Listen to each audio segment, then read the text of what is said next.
C'est à l'époque du cinéma muet que le corps moderne a été inventé. À l'époque du cinéma muet, on filmait vraiment des corps, puisque les gens ne parlaient pas. Aujourd'hui, avec le cinéma parlant, on filme beaucoup la parole, beaucoup plus qu'un corps. On filme la parole et je dois dire que j'aime moins ça, moi, que filmer des corps. C'est pour ça que, par exemple, j'aime beaucoup filmer la danse, puisque la danse est un corps qui ne parle pas.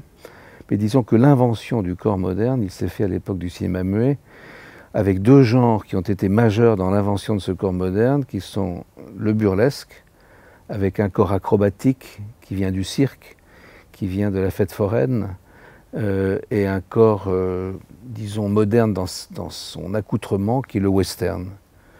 Dans les westerns du cinéma primitif, c'est-à-dire du cinéma des années 1910, vous voyez des héros en blue jeans et t-shirt.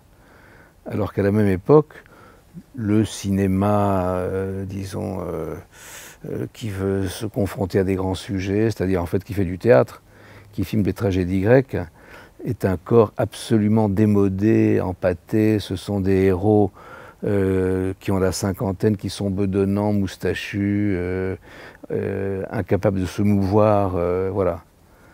Si vous regardez la virtuosité des acteurs du burlesque, c'est extraordinaire. Ce sont des acrobates, des gymnastes.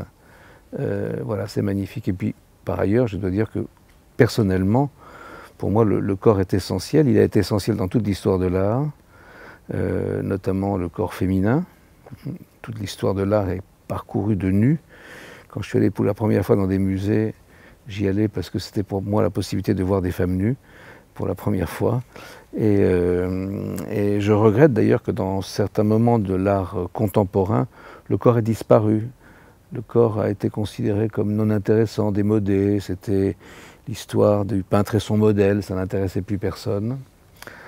Mais cette histoire du peintre et son modèle, elle perdure dans la photographie et dans le cinéma. D'ailleurs, il y a encore, heureusement, dans l'histoire du cinéma, de grands couples de metteurs en scène et d'actrices, par exemple. Chez Bergman, chez Antonioni. Voilà.